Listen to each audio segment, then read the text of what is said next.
Video ini gua dedikasiin buat seluruh abang-abang ojol yang ada di luar sana. Nggak abang-abang aja sih ya. Banyak ibu-ibu atau perempuan yang mengambil profesi sebagai ojek online. Entah kenapa gua tuh ngerasa kayak bersimpati banget sama mereka. Menurut gua abang-abang ojol atau siapapun yang mengambil profesi sebagai ojol tuh orang yang sangat berjasa ya teman-teman ya. Kayak gua tuh di fase yang mengalami bagaimana susahnya pada zaman dulu tuh ojek konvensional. Begitu ada ojek online tuh ngerasa terbantu banget. Kayak misalnya kita mau nganter barang, kayak misalnya kita mau ke satu tempat tapi dengan butuh waktu yang cepat dan dengan biaya yang sangat murah. Nah, di situ peran ojol itu sangat penting banget merubah semua kebiasaan yang tadinya sulit menurut gue menjadi mudah dengan adanya ojek online.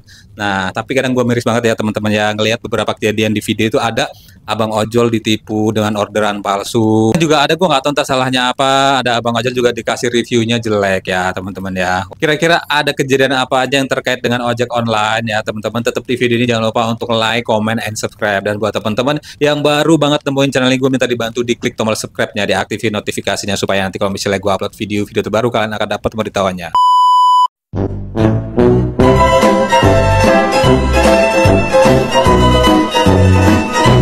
Assalamualaikum warahmatullahi wabarakatuh teman-teman, apa kabarnya? Mudah-mudahan kita semua selalu diberikan kesehatan, amin ya rabbal alamin. Dan gak lupa gue selalu bilang terima kasih buat teman-teman semua yang udah selalu dukung channel gue dengan cara like, comment, and subscribe. Dan buat teman-teman yang baru banget nemuin channel ini, gue minta dibantu diklik tombol subscribe-nya, diaktifin notifikasinya supaya nanti kalau misalnya gue upload video terbaru kalian akan dapat pemberitahuannya ya teman-teman ya.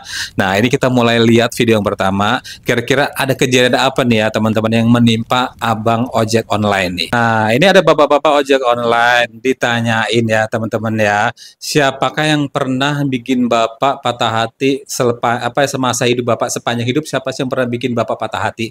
Oh, ini kenapa ya Bang? Kenapa bapak-bapak ojek sampai ditanyain kayak gitu Bang ya? Kira-kira siapa sih yang udah pernah bikin si bapaknya patah hati ya Pak ya? Nih.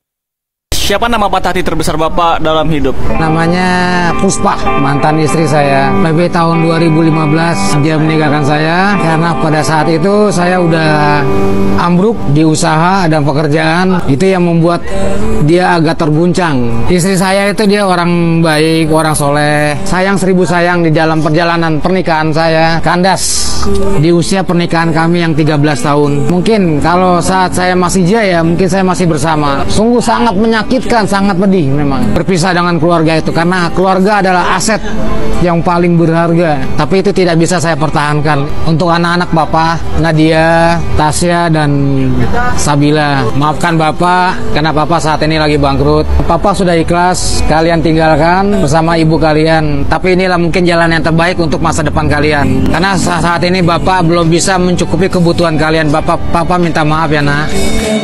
Papa sangat merindukan kalian. Untuk mantan istri saya, ibu dari anak-anak saya, semua udah saya ikhlaskan, udah saya maafkan. Semoga kamu bahagia hidupnya dengan pasangan barumu. Saya tidak dendam. Tidak ada yang perlu didendamkan, disesalkan. Semua sudah terjadi. Hidup kita udah masing-masing. Tapi dengan urus masalah anak, kita adalah orang tuanya. Saya titip orang anak-anak dengan kamu ya. Papa rindu dan sayang sama kalian semua. Waduh, siapa yang naruh bawang di sini? Supaya gue merinding dengar kisahnya Pak ya. Waduh, kenapa sih Bang ada video kayak gini Bang ya? Jadi si bapaknya ini ditinggal sama istrinya ketika dia dalam kondisi yang sedang terpuruk ya teman-teman ya. Di tengah-tengah pernikahannya yang udah berusia 13 tahun, sang istri meninggalkan ya mungkin karena secara ekonomi si bapak merasa lagi jatuh-jatuhnya gitu ya teman-teman ya.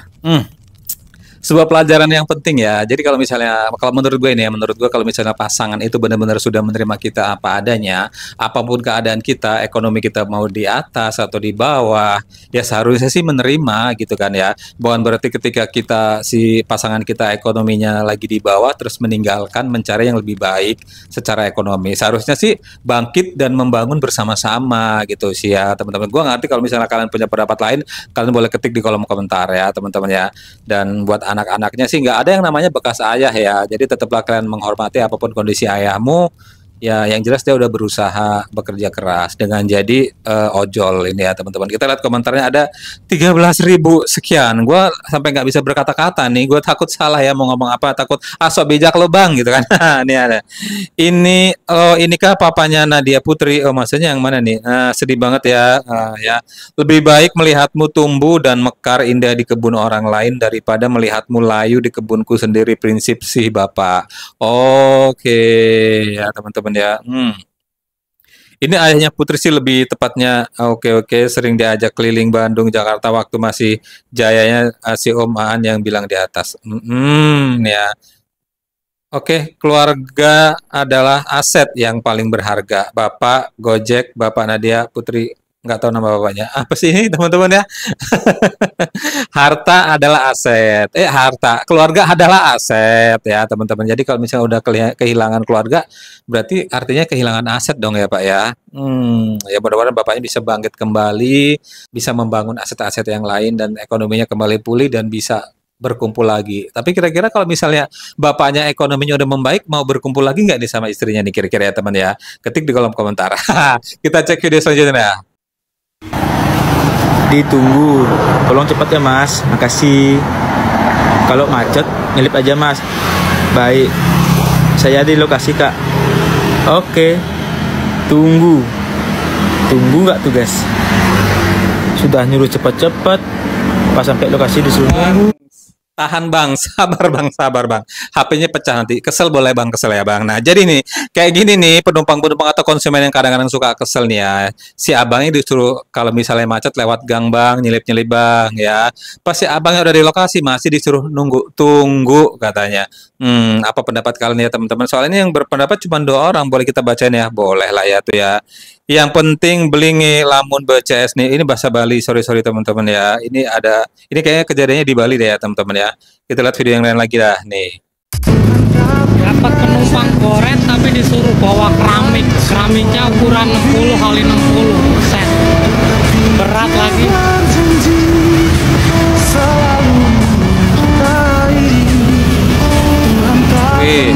Padahal kan udah ada fiturnya sendiri-sendiri ya. Terlaluan sih. Kenapa harus ordernya pakai goret ya?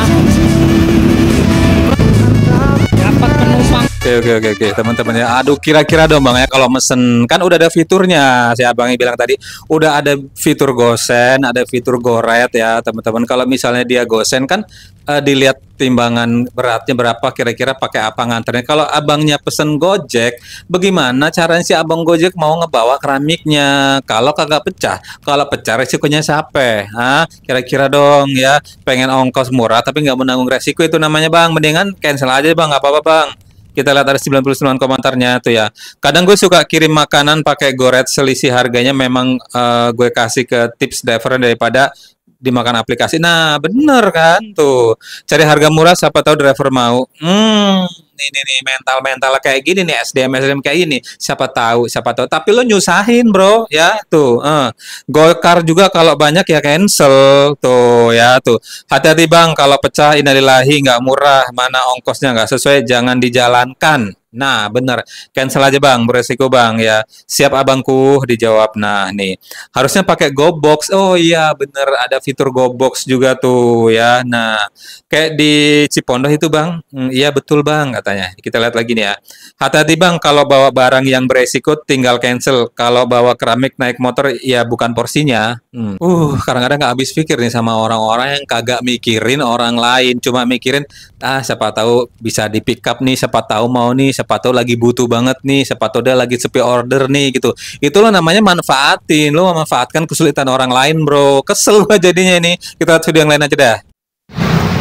Deddy Mulyadi larang sekolah di Jabar gelar studi tour hingga jual buku LKS dan seragam.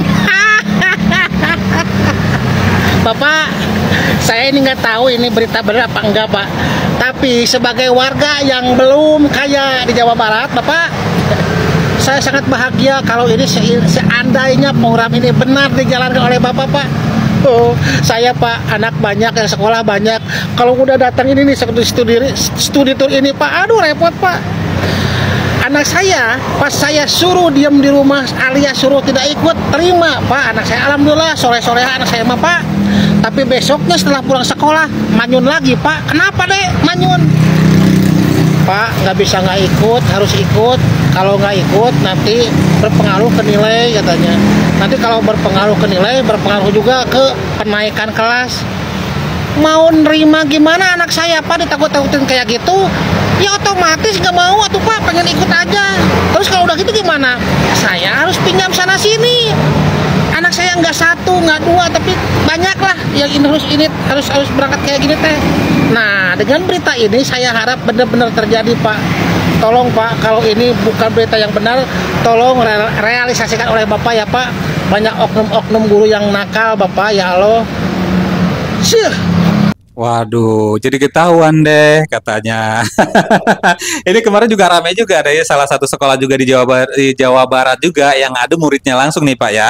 Kalau ini bapak-bapak ojol yang punya anak sekolah.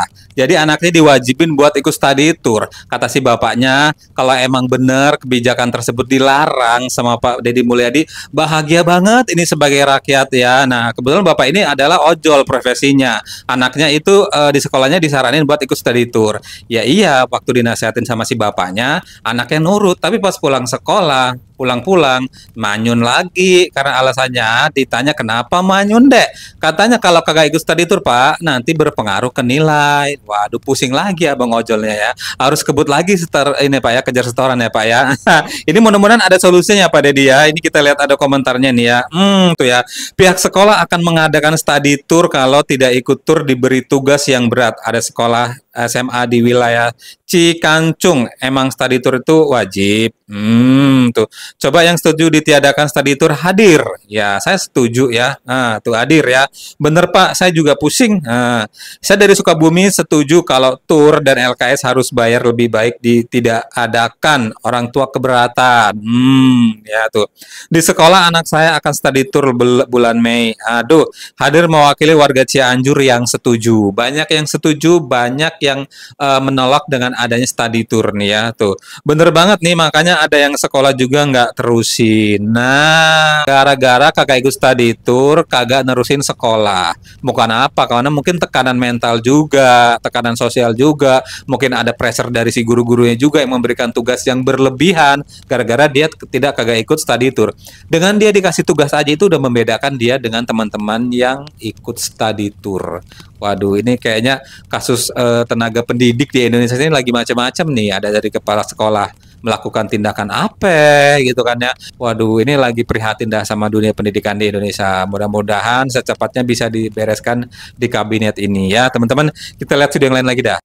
Alhamdulillah. Menarik di hari libur, delaynya kayaknya agak lumayan lama ya. Tadi gue setengah jam baru dikasih orderan dan pas banget tadi gue dapet orderan pertama nganterin ke daerah Sudirman di Mori Tower. Mori Tower tuh deket di bensin ya.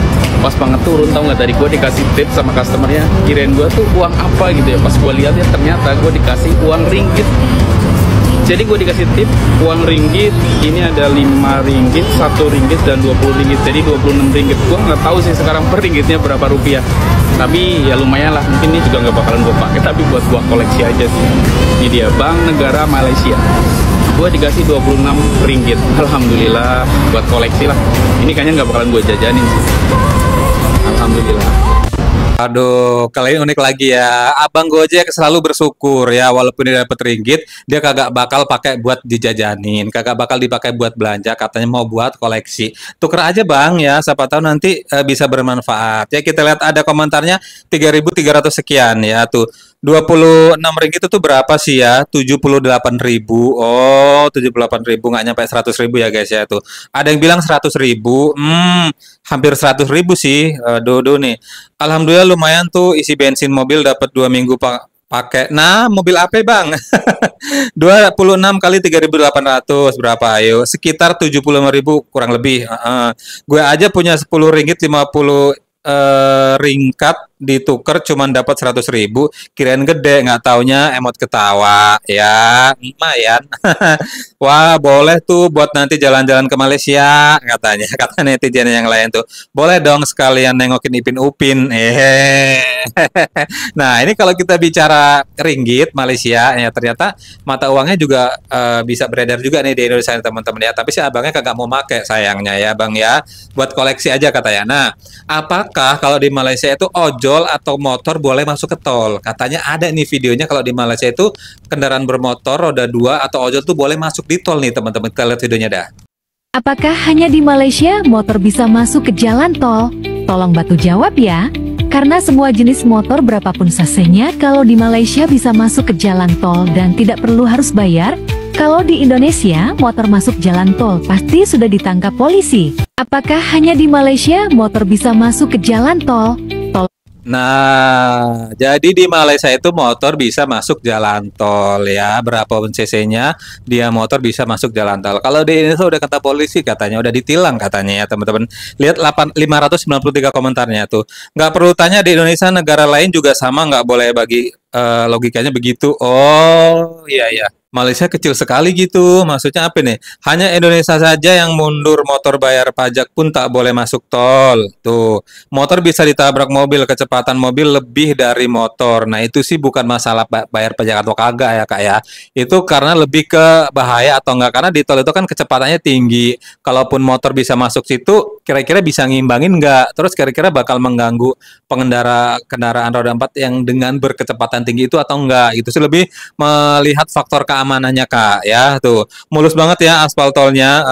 Kalau tidak bayar berarti bukan jalan tol ya namanya. Tuh semua negara beda aturan bro. Tuh bener Min, bisa masuk. Saya kaget waktu naik bis lewat tol, ada emak-emak masuk tol, tapi di sana teratur nggak kayak di Konoha. Mungkin motor boleh masuk di ada space-nya sendiri ya teman-teman, dan juga mungkin mobil yang udah masuk ke wilayah deket space-nya motor itu kecepatannya juga diatur ya, jadi nggak terlalu ngebut juga minggir, jadi paling ujung mungkin bisa dipakai buat motor itu ya teman-teman ya. Dan di sini gue pengen bilang terima kasih buat kalian semua yang udah selalu nonton video gue. Jangan lupa untuk like, comment, and subscribe di channel ini, dan jangan lupa untuk diaktifin notifikasinya supaya nanti kalau misalnya gue upload video terbaru kalian akan dapat pemberitahuannya. Sampai ketemu di video selanjutnya. Wassalamualaikum.